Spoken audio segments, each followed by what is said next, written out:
This morning, Michael Jackson not guilty on all counts. So Jackson's lead attorney, Tom Mesereau, live on the victory and the party overnight at Neverland and Jackson's journey. Michael Jackson not guilty, all 10 counts. Good morning, Jim. Good morning, Robin. What a difference an hour makes in the life of Michael Jackson. He came to court facing terrible charges that drained him of health and spirit. And then moments later, vindication, finally going home to Neverland to sleep, unburdened by the prospect of prison.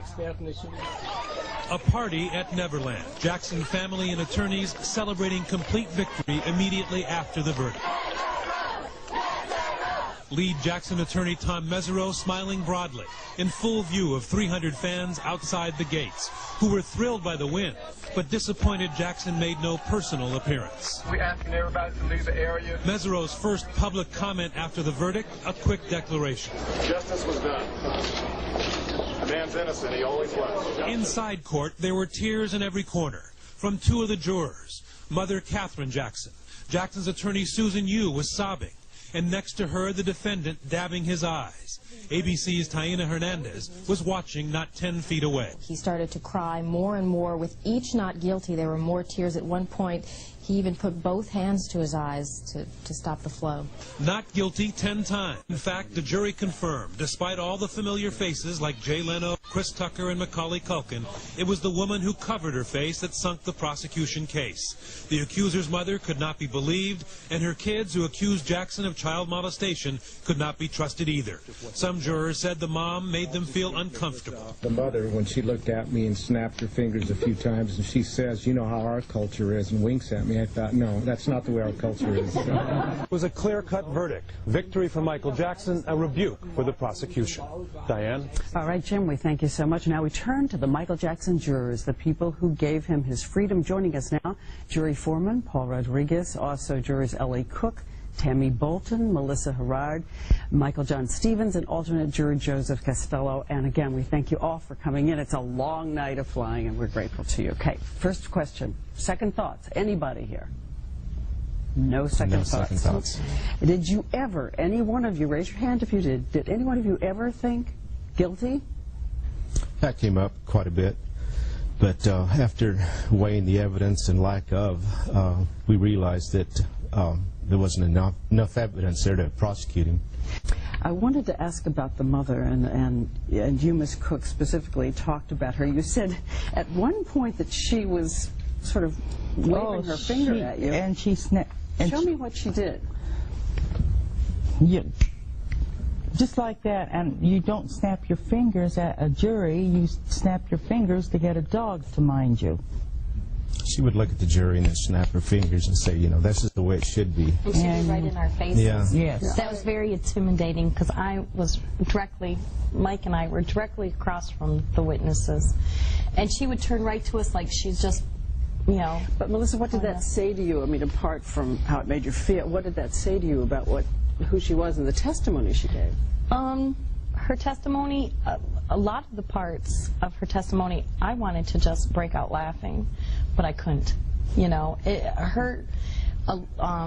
she was up and down, and the parts that I felt that she should have been more, you know, more emotional about, she wasn't. So it's just not credible, you're saying? In the beginning, pictures we saw of her when she was did the Michael Jackson rebuttal thing, she had her hair done, she had makeup on, and she was a most attractive woman. When she came into court, she looked like Mother Teresa after a bad brain. Bad.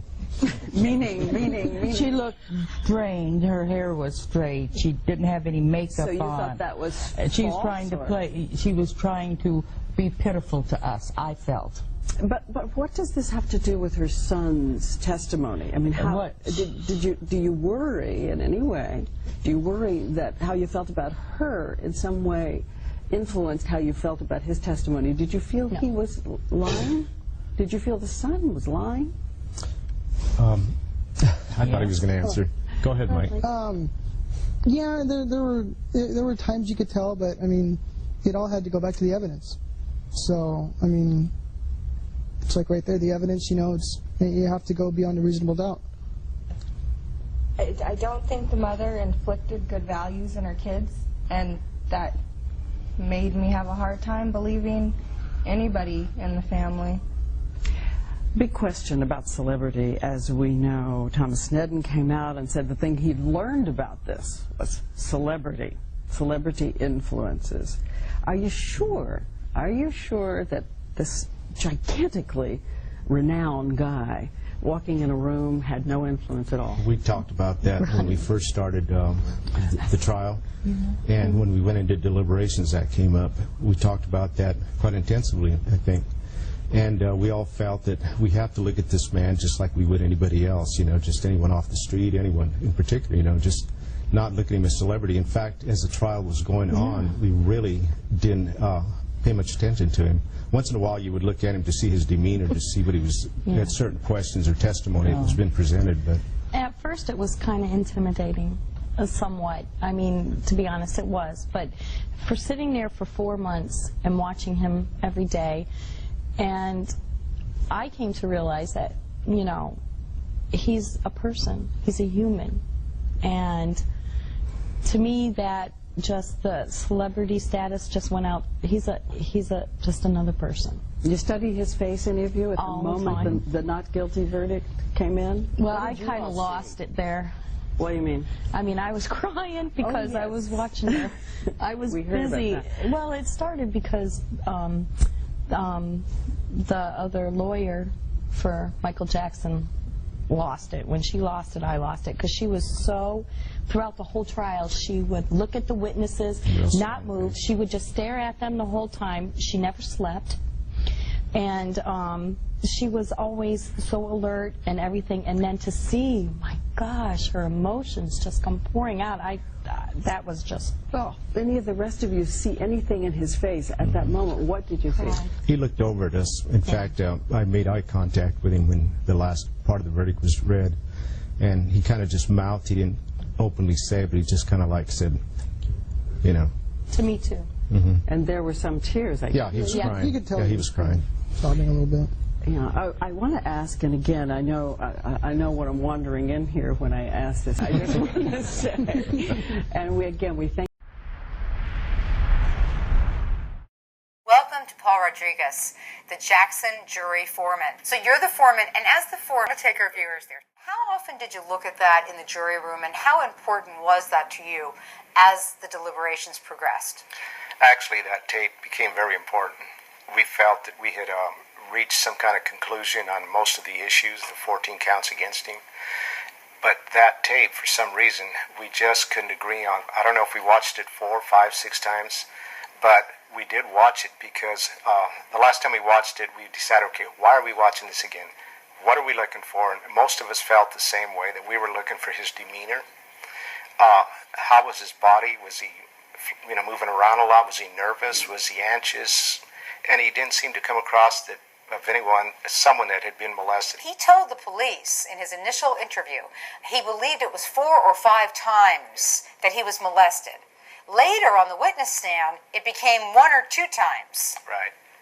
That's a huge problem. We talked about that, and all of us felt the same way. We felt that this kid's lying. He really is lying about what's going on. Through his teeth, yeah. Lying.